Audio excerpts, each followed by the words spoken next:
All right.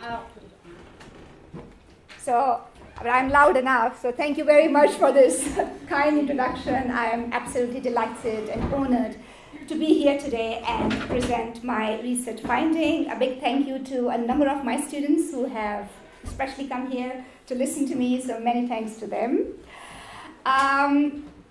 So this paper sets out to provide the theoretical frames of the global novel in the 21st century with reference to borders, belonging or unbelonging, drawing upon research on the global novel in relation to world literature, postcolonial literature, transcultural or transnational literature, diasporic literature, to name but a few. My aim is to define the global novel in the wake of global change as an outcome of modernity, migration and mobility, the realities of which have fundamentally shaped the form and content of the novel today. So here's the overview of my presentation. My contention is that the global novel can be theorized in three fundamental ways, which I will elaborate next. To this end, I argue that the theory of the global novel helps to understand its various aspects in our increasingly interconnected yet conflict-ridden world. Moreover, its theory is also conducive to comprehending the significance of the global novel in our present time, where movement of people and objects, experience of exile and displacement, and life in the diaspora have become the defining features. Now, before I present theory, I ask myself, so what is meant by the global novel? Does it mean the novel that is globally recognized or read across borders due to its appealing theme or lasting frame, such as Daniel Defoe's Robinson Crusoe, everybody knows about it, or Miguel de Cervantes' Don Quixote, translated into several languages of the world? Or does the global novel mean in the sense of Adam Kirsch, who describes it as 21st century novels of important writers that show how people and places are intimately connected? Perhaps focusing on the word global in relation to novel, already examined by Debjani Ganguly, may give us some orientation attributed to the genre, perhaps born in the 18th century in Britain, which focused on colonial expansion and soon became a mouthpiece of imperial agenda and propaganda in the 19th century until early 20th century. Now, viewed from this perspective, the global novel can also possibly be a synonym of the postcolonial novel in a sense that it not only demonstrates the conflicting relationship between the formerly colonized people and their former colonial masters, but also the aftermath of colonial violence, oppression, and exploitation. Striking cases in points are Sam Sullivan's The Lonely London, published in 1956, or Carol Phillips' Crossing the River from 1993. However, the opponents of postcolonial theory may argue that assuming the global novel as the postcolonial novel may narrow the scope of such a form, since novels like Jamal Lahiri's The Namesake or Bharati Mukherjee's Jasmine are preoccupied more with colonial entanglements than postcolonialism per se. I contend that the colonial lens often recedes in several contemporary novels, and the themes of crossing borders in the wake of increasing transnational connections all over the world tend to permeate the storylines. I define the global novel as a border-crossing genre in three major ways. First, the global novel may reach us in English after having been translated from a foreign language into a global language, or as born translated. So, we notice a linguistic border crossing, merging into a cultural border crossing, since reading a novel from a different culture helps the global audience to develop insight into different histories and societies. In other words, the global novel is a product of the new context zones where cultures meet the local and the global through a reading of a translated text. Novels like River of Fire or Aag Ka Darya is a landmark, historical novel written by Pakistani writer Kurtulan Heather about the traumatic partition of the Indian subcontinent into two nation states, or Seasons of Migration to the North is a classic postcolonial Arabic novel by the Sudanese novelist Tayyib Saleh about the impact of British colonialism on African societies. These two novels, as translated texts, are about cultural translations. So translation can be considered as a trope of transformations while reading translated global novels. Second, the global novel, I argue, is an offshoot of what Ariana Dagnino defines as the transcultural novel with fuzzy borders. From this perspective, the global novel brings out the dynamics of cultural conflicts and connections, as well as fusions and fissures. In other words, the global novel offers a new perspective on cultural transactions when the main protagonists, as transnational subjects, inhabit multiple geographical and cultural landscapes and thus think beyond the so-called sacrosanct borders of culture and nations. So in these novels, home and identity remain in flux, located in movement than in space. Now, significant cases in point are M.G. Vasanji's The Gunny Sack, published in 1989, or Michael Ondaatje's The English Patient, maybe some of you have seen the film novel published in 1992, all of which engage with characters who tend to travel literally and metaphorically in time and space, nations and nation-states. Whereas Vasanji's The Gunny Sack is a symbol of Indian-African connections, Ondaatje's The English Patient, who's actually Hungarian, is an epitome of transnational predicaments. Finally, and I promise you that's my last theory. I know students don't like too much theory, but this is the last point. Finally, the global novel often has a heterogeneous or non-linear form. Now, recently, the global verse novel, or speculative fiction, or Anthropocene fiction, or environmental fiction have emerged as an important offshoot of the global novel, as they are deeply engaged with global issues, such as histories of racial discrimination, fear of wars, and climate crisis. Additionally, the global novel has embraced classical forms in a new way. For instance, the European Bildungsroman, as a novel of education, has taken the form of Black British Bildungsroman as novels of transformation, such as Diran Adebayo's Some Kind of Black from 1995, or Mira Syal's Anita and Me in 1996. In addition, the classical flashback narration has taken a new form in refugee literature, such as novels and stories like Helen Habila's Travelers. He doesn't even call refugees but travelers from 2019. Or a novel with just disjointed yet interconnected sections like Laila Lalami's Hope and Other Dangerous Pursuit from 2005.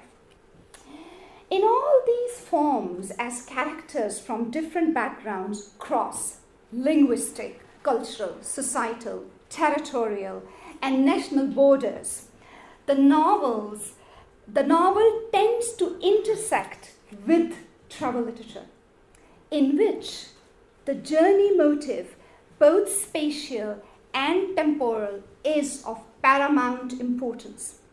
Hence, the global novel can be perceived as a runaway genre, to use a phrase from Goyal, or a traveling genre from Kohn.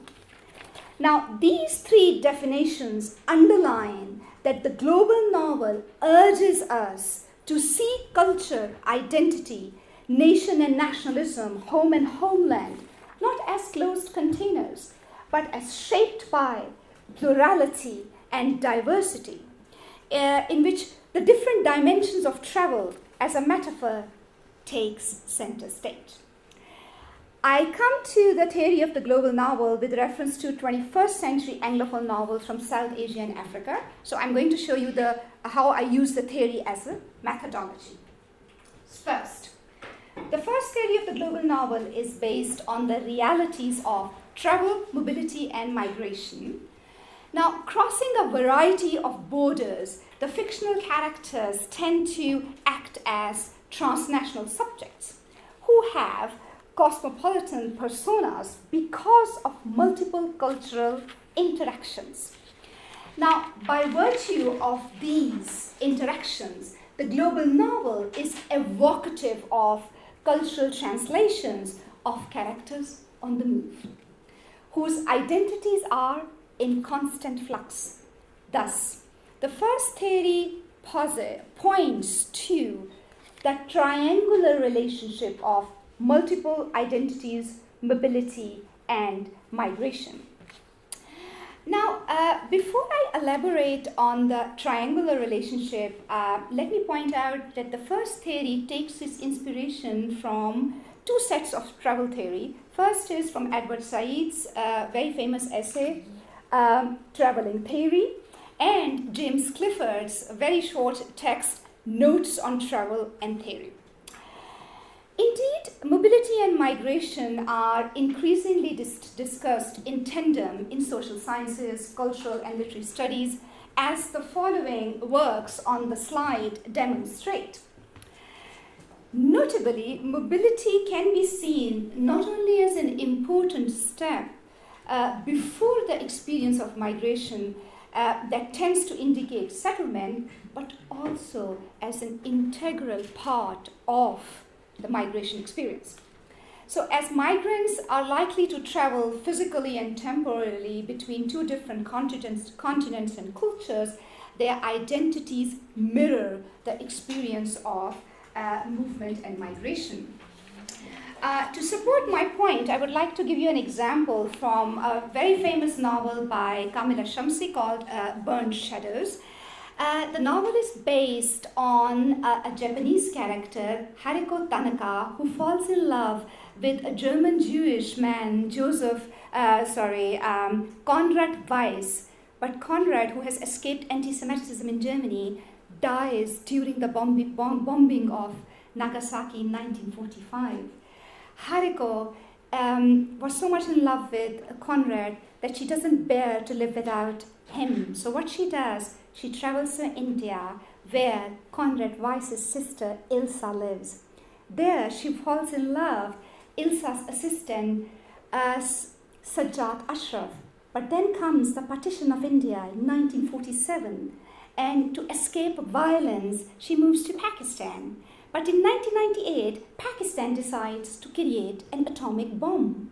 Then she travels to the US, where she experiences 9/11, and she, a Japanese woman having a Pakistani passport, is in deep trouble. Further, I won't tell you because you might consider reading the novel. So the story is of a migration and mobility, like it goes on and on.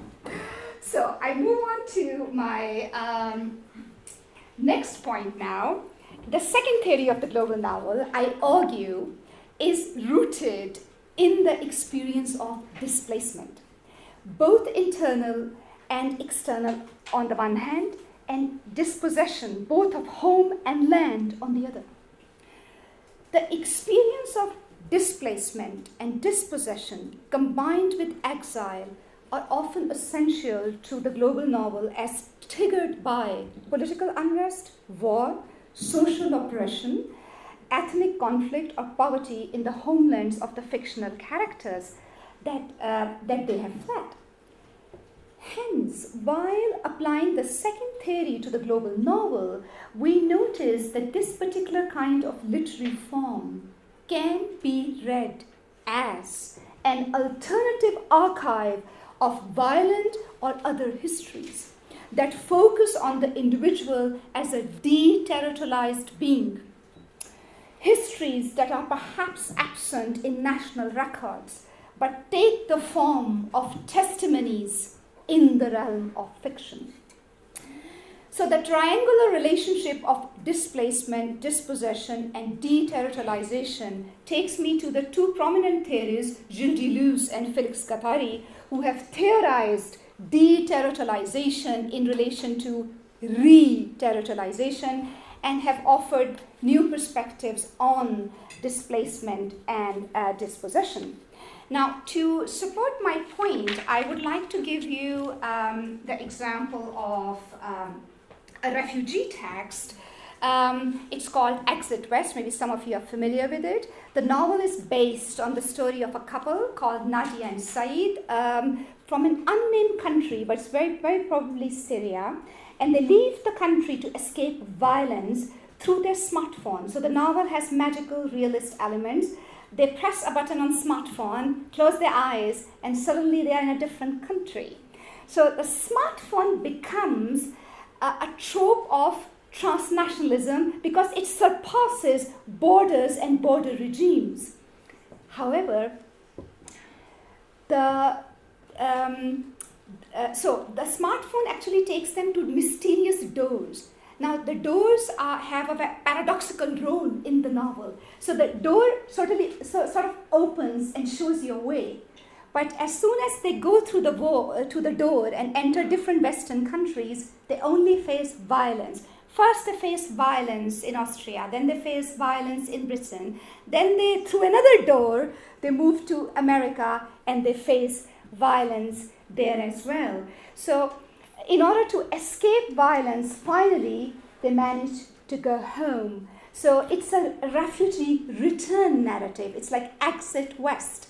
However, apparently seems to be a happy story because very few, not a lot of refugee or diasporic literatures show a return, but there's a return. However, the novelist points out that the experience of displacement, dispossession, combined with exile, this experience has transformed the couple.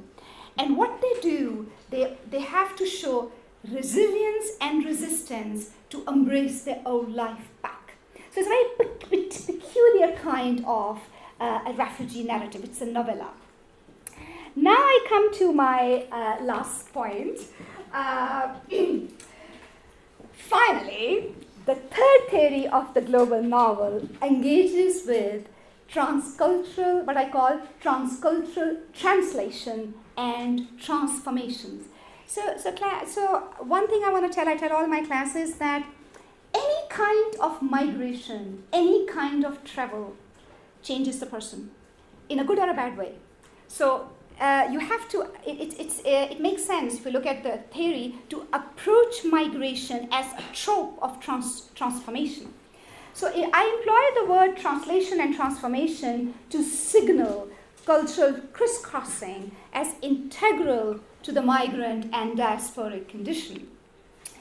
Whether cultural, national, or territorial borders are crossed willfully or unwillfully, such an experience leads to a new cultural configuration, such as, example, Afropian, a term developed by Johnny Pitts from his 2019 book called Afropians, Notes from Black Europe, or Afrosian, so a mixture of African Asians, a notion developed by John Karaguya.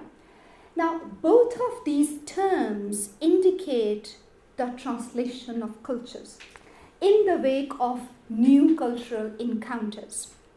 How?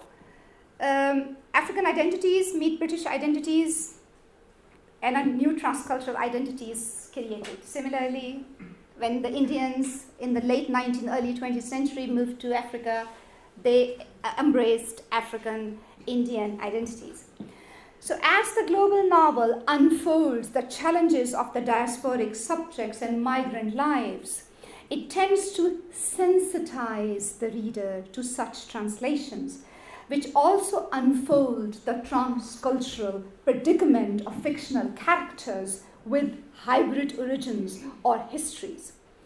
Now, in light of this theory, the global novel does not necessarily mirror the conflicting relationship between the West and the rest, or us and them, or West and anti-West, to use a phrase from Amrita Sen, but it also demonstrates characters in the third space, for whom culture and race are mongrel constructs and borders a porous entity.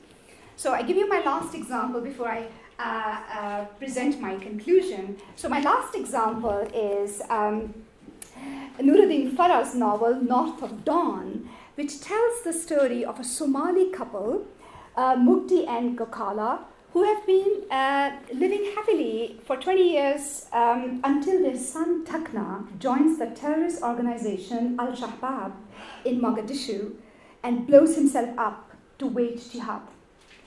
As Takna's wife, Valea, arrives in Oslo with her 2 children and joins the terror groups to spread jihadi ideologies, Mukti and Gokala are pained to see how such activities tarnish the image of those Somalis who are utterly against religious extremism as upholders of cultural connections and not clashes. Farah not only dismisses transnational jihad as completely opposed to the spirit of Islam, but also thematizes the relationship between Somali jihadis and Norwegian right-wing extremists. The main character, Mukti, refuses to mourn his son, but only those whom he has killed, just like he condemns the right-wing extremist Anders Breivik for killing his family friend's 18-year-old daughter, Muna, who has always believed in hyphenated identities, namely Somali-Norwegian. Mukti, the translator who has been passionately translating Norwegian writers, Rollwag's Giant in the Earth into Somali, believes in cultural translations in the wake of rehoming and resettling in a new country. Hence, he cannot relate to those Somalis, including his own dead son, who choose violence and fail to accept and respect transcultural transformations in our globally connected world. So I come to my brief conclusion. So the 3 theories of the global novel in the 21st century in relation to mobility, belonging, and border regimes not only reveal the several lives of the novel, but more importantly affirm the fact that the global novel is a transnational phenomenon, not only in terms of its themes and subject matters, such as violence, resistance, and resilience, but also in terms of fictionalizing global cultural and historical changes. Is the way Kosa connected history, to use a phrase from Michael Werner and Benedict Zimmermann. Above all, these theories invite us to understand the global novel as a repository of new kinds of cultural and historical interactions, which unfolds the dynamics of what Edward Said has said, overlapping territories, intertwined histories. In short, the global novel and its theories help us to grasp the different dimensions of the novel as literature on the move, to examine it beyond the fixed national or cultural container in what Anthony Giddens says, our runaway world. Thank you very much for your attention. Hi.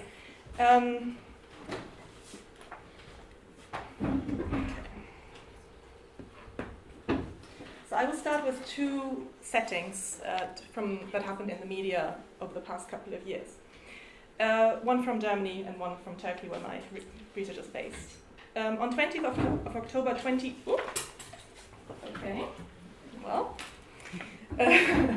October 2023, 2003, Olaf Scholz, then Chancellor and head of government of Germany, declared in an interview with the magazine Der Spiegel that the German state should deport people more often and faster, or in the German original, wir müssen endlich im großen Stil abschieben. Most of you have probably heard of this. He referred to irregular immigrants and rejected asylum seekers.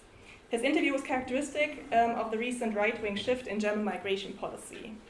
While the public debate focused on this phrasing, wir müssen endlich im großen Stil abschieben, and rightly so probably, less noted was the context in which he actually said this. Scholz responded to a journalist's suggestion in question that the numbers of people with Arab roots in Germany was too high. People with Arab roots in Germany allegedly have high rates of hatred of Israel, what they call hatred of Israel, which did not match with Germany's responsibility for the Holocaust and therefore should be reported.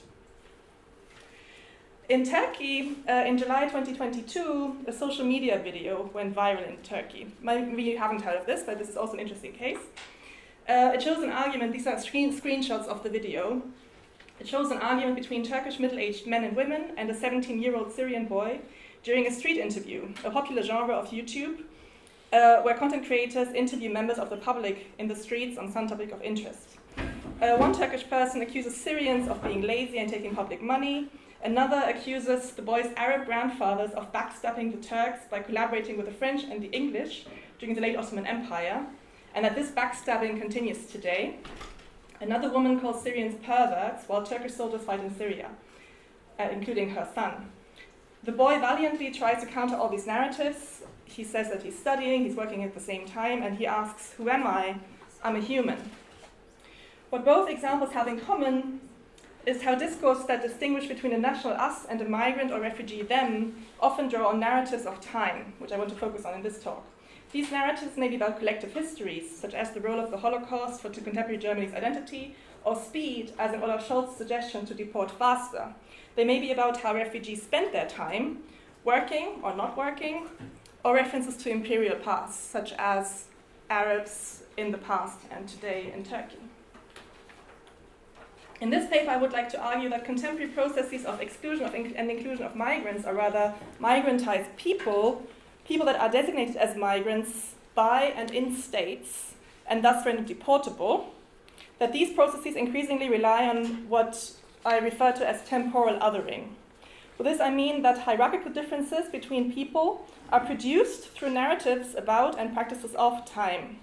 Future spatial presence, being here or being somewhere, on the territory of a nationally imagined state becomes conditional on sharing the nation's time.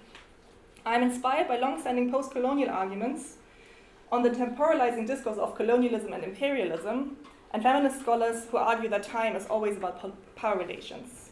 In the words of Charles Mills, and you see the quote here, he wrote an article called The Chronopolitics of Racial Time a couple of years ago. Whose space it is depends in part on whose time it is, on which temporality, which version of time can be established as hegemonic. I explore these mechanisms in the context of refugee settlement across Germany and Turkey, focusing mostly on Syrians. Both states rely on temporal mechanisms to exclude refugees in various ways, although the exclusions and effects are ambivalent, incomplete, and always contested. I argue that migrants are migrantized because they are legally or discursively defined as temporary, and as if they don't share common pasts and futures with those who are considered to belong automatically. These discourses are embedded in ambivalent colonial and imperial histories and ongoing post-colonial and global power inequalities. I will also try to show that temporal othering is gendered, often draws on sexist imaginaries of dangerous brown men and victimized women, and temporal othering legitimates exclusion from rights, legitimates racist violence and state violence. And it's also always contested. If I have time, I'll talk about counter-temporalizations. If not, I'll skip it for the discussion. Okay. Quickly on the empirical context, my talk is mostly theoretical, but it emerges from ongoing PhD and postdoctoral research on the politics of time and refugee settlement across Germany and Turkey. I generally focus on how refugees socialize, both locally and across borders, are shaped by governance frameworks, collective memories, and understandings of the future. And for this, I conducted in the past a qualitative ethnographic study across Frankfurt and Istanbul of refugees from Syria, Turkey, and partially Afghanistan. And I'm currently doing follow-up research, which hopefully will inform a book that I might be writing, and hopefully will not be writing at an early stage. So I haven't, yeah, anyway. Let's see. Looking forward to it. Yes. So as a quick reminder, since the Syrian uprising, for those of you who might be quite still not remember it maybe, against the Assad regime in 2011 and the 2022 invasion of Ukraine by Russia, Germany and Turkey have become some of the most important refugee hosting countries. About 3 million asylum seekers and refugees live in Turkey, also in Germany, most on some form of temporary protection status. Many refugees from the so-called Middle East, for example, Syria and Afghanistan, live in family and friendship networks that span both states, and they reinforce political, economic, and social connections between those two states following so-called guest worker migration since the 1960s, but also earlier imperial connections since the First World War. Across both states, the presence of refugees has become increasingly politicized after a short-lived period of social solidarity with asylum seekers around 2015 in Germany, and previously between 2011 and about 2016 in Turkey. Indeed, the question of whether refugees should stay has become one of the main arenas where questions of belonging and rights are currently negotiated. So, who is German, and what it means to be Turkish today? And what does membership to these categories, what does that actually mean? To answer these questions, I'm inspired by postcolonial scholarship on the temporal discourse of colonialism and imperialism. According to Depesh Chakrabarty and Partha Chatterjee and others, who mostly wrote in the early 2000s, European imperialists promoted a linear understanding of history, in which capitalism and modernity allegedly developed first in Europe and then elsewhere. Europe was considered to be more advanced, others were backwards, and therefore in need of civilization. This both obscured the global entanglements of capitalism with colonial exploitation and justified violence through the differentiation of human worth on the grounds of time. The anthropologist Johannes Fabian called this discursive practice schizogenic allochronism, so the differentiation of people by assigning them to different times. Fabian criticizes fellow anthropologists for studying tribes or people as if they were representatives of some imaginary human past and not affected by the same force of capitalism, urbanization, politics, or whatever, as the ethnographers that studied them. The anthropologists thereby contributed to legitimizing the rule over these others. At a global scale, this temporal othering continues today, such as in discourse about development and advanced economies, and also in global mobility governance, where, for example, where, for example, Arian Fremantle and Lauren Landau have argued that European migration governance institutions like the Commission or the IOM sets Africans like what they call a time-space trap, where Africans should stay in Africa, that's where their future is, that's where they should invest, and therefore we will kind of support you for this. Also, historian Fatima Al-Tayeb suggests that we should understand the racialized logics of migration in Germany as about temporal differentiation. So she says, Europeans who are not white and Christian exist not only in a strange place, but in a strange temporality. They tend to be eternally read as having just arrived, or even as still being elsewhere, if not physically, then at least culturally. Most of these theories argue that this temporal othering occurs through discourses of modernity, of linear progress, of divergent futures, of migrants as permanently provisional. I additionally draw on emerging literature, mostly in political geography, that demonstrates how states and their enforcement of migration control uses temporal technologies, such as through the politics of speed, by slowing down at border crossings or visa procedures, not stopping migration, but slowing it down, or deadlines and deportations that speed up human lives. So I argue that temporal othering across Germany works through sort of mainly two mechanisms, hierarchical temporariness and national pasts and futures, and these are infused by ambivalent postcoloniality, so embedded in ongoing global power relations. So, hierarchical temporariness. I argue first that laws and regulations use time as a device that structures exclusion and inclusion along hierarchical and graded distinctions of permanence and temporariness. More temporary is associated with fewer rights, and enforced temporariness intersects with class, ability, and gender that further differentiates people. In Turkey, this looks like the following. I call this ambiguous temporariness. Asylum seekers, who apply for asylum as individuals, such as from Iran and Afghanistan, can apply for something that's called international protection. This is not a permanent status. It should eventually lead to resettlement elsewhere to other third countries. The process that can take many years or might never happen. Syrians as a group, by contrast, were able to register under prima facie protection status, which is similar to what Ukrainians get in Europe. Temporary protection does not have a formal expiration date in Turkey. However, the status can be revoked by the migration authorities at any time, which makes it very unpredictable whether people can actually stay or not. More importantly, arbitrary deportation and refoulement are common. I will just have a quick sip of water, 1 second.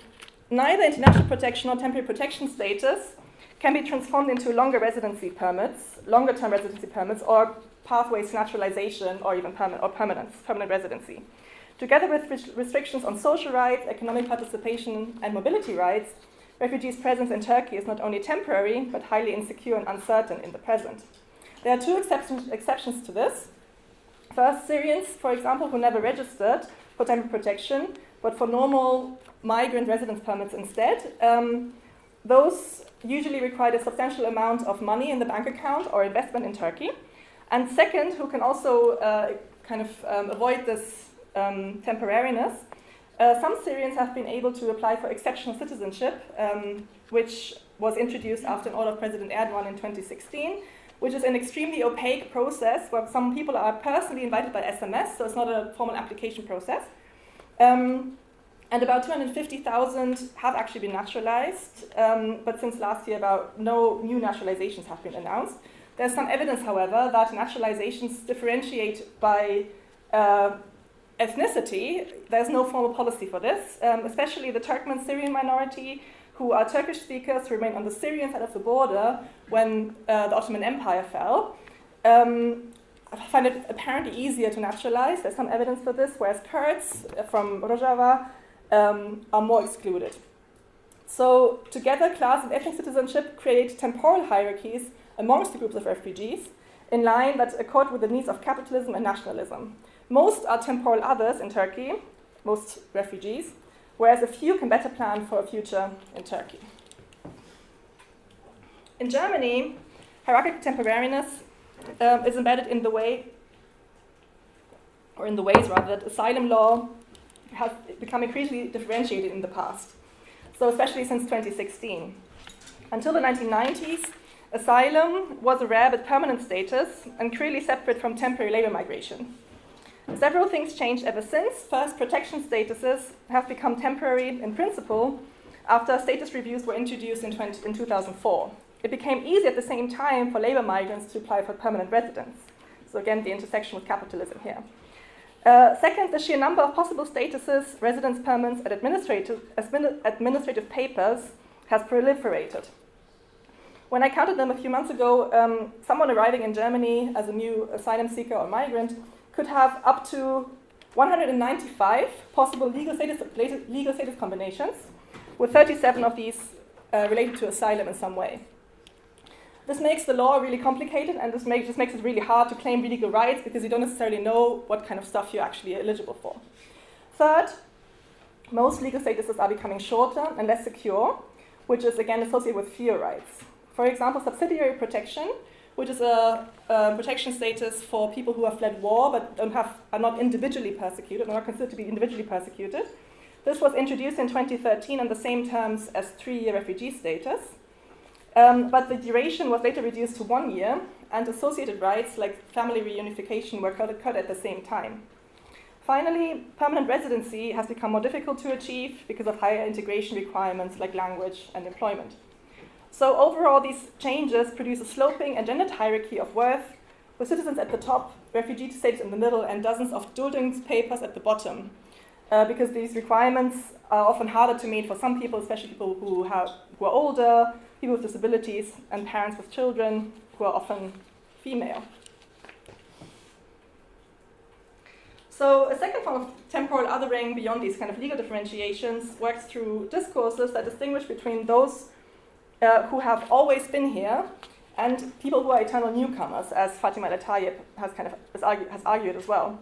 So migrantization is related to being excluded, what Benedict Anderson famously has called the homogeneous empty time of the nation. This means that the nation denies its own historicity. It denies it's actually kind of a new, modern construct. It's a new social construction. People who are thought not to share national collective memories should therefore also not stay on state territory in the future. So I start with Germany this time. Who is constructed of Germany as German and whose past count is highly ambivalent and heterogeneous? Most politicians now accept that Germany is what they call a country of immigration, which also assumes that there's a distinction between the people who have been here and who have come. But anyway, since the early 2000s, naturalization has become possible by birthright, or increasingly possible. But on the other hand, as Johanna, I think, and Artemis earlier mentioned, ethnic notions of homogeneous Germanness based on whiteness, language, and lineage, which evokes the past, continue to be widespread and growing, not only amongst the right-wing extremists of the AfD. Recent debates on whether citizenship should be revoked for criminal dual citizens, as Boris Rhein mentioned last year and as Friedrich Merz has again kind of raised, is one example of this. So this understanding of national belonging connects a supposedly eternal German past with automatic future belonging. Non-white Germans' futures, by contrast, remain precarious because they don't share that idealized past. The migrantization of some people is also based on new narratives about collective pasts and futures, which include discourse about imported Semitism amongst Muslim and Middle Eastern minorities that have grown, especially after the horrors of Hamas massacre in Israel on the 17th of October 2023 and the ongoing atrocities on Palestinians in Gaza. So this discourse of imported anti-Semitism obscures both the history and present of anti-Semitism across Germany, and more importantly, as was the case in the Spiegel interview with Olaf Scholz and the Spiegel journalists, these discourses make a temporal distinction between an allegedly uncompleted German past that has been dealt with and other pasts that are not part of that German past, which is then used to legitimize future exclusion. This is also highly gendered, as feminist sociologists like Floria Antias and Nira Yuval-Davis have talked about since the 1990s, actually, that the nation is something to be protected, is associated with the female kind of body, as Friedrich Merz, for example, has shown again when he referred to, when he tried to argue for this anti-migration law by suggesting that asylum seekers committed group rape on a daily basis. In Turkey, similarly, different national narratives are in place that exclude newcomers or refugees on temporal grounds, on historical grounds. So the temporary protection refugee regime that I mentioned earlier overlaps with discourses that construct Syrians as temporal others in other ambivalent ways. So on the one hand, Erdogan's AKP engages in Muslim nationalist discourses that continue to call Syrians guests, or in Turkish misafirler, and that often draw on idealized stories of Islamic pasts and traditions of hospitality. This discourse probably did contribute to high levels of local solidarity in the first years of Syrian displacement, yet as Jacques Derrida has suggested, hospitality is embedded in unequal power relations and closely related to hostility because the guest is someone who comes but then also should leave. Hostility and violence against Syrians has been growing because they have increasingly been perceived as to have overstayed their welcome, which is coincidentally also the subheading of that Spiegel interview that I mentioned earlier.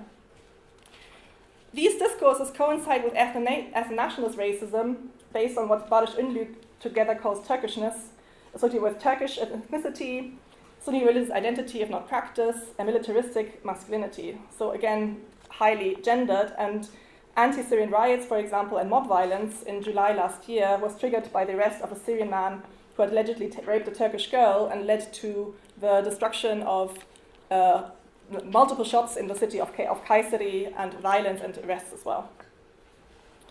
So these discourses also show how temporal othering is embedded in imperial histories and ongoing post-colonial power struggles.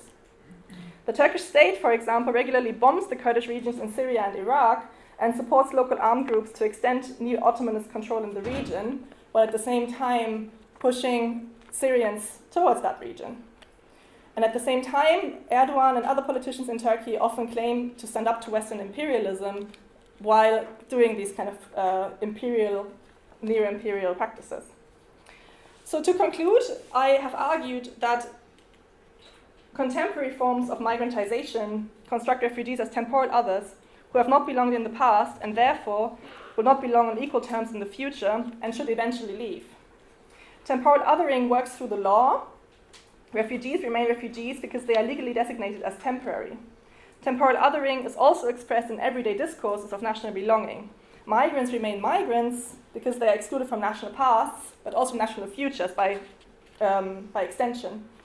This temporal othering overlaps with gender discourse about the nation and embedded is in global post-colonial relations. Temporal othering has violent effects. It renders the spatial presence of migrantized people precarious. They become deportable because they're not considered to belong automatically on the space, potentially independent of legal citizenship. In the worst case, their lives are at risk. So this is related to what Eva von Redeker has called Bleibefreiheit, so the freedom to stay. They are denied the ability to plan in a particular location. And as many people or friends who are thinking of where should I actually go if the shit hits the fan here, is kind of an incident to that. And on the other hand, temporal othering is complicated and contested. And I have focused more on the violent discourses and less on the hopeful and transformative discourses. And there are counter-temporalities that kind of counter these discourses as well. But I think I will skip those because I have legitimately, of course, run over time. So maybe I will just finish with saying that, of course, these are dominant and hegemonic discourses, but people engage in producing pragmatic ways of supporting each other in the present for common futures. So countertemporalities that are happening every day, where people resist those kind of discourses and where people have alternative ways of living together, accept different paths, but also different futures across multiple spaces, and for a better life in the here and now and for tomorrow. Thank you.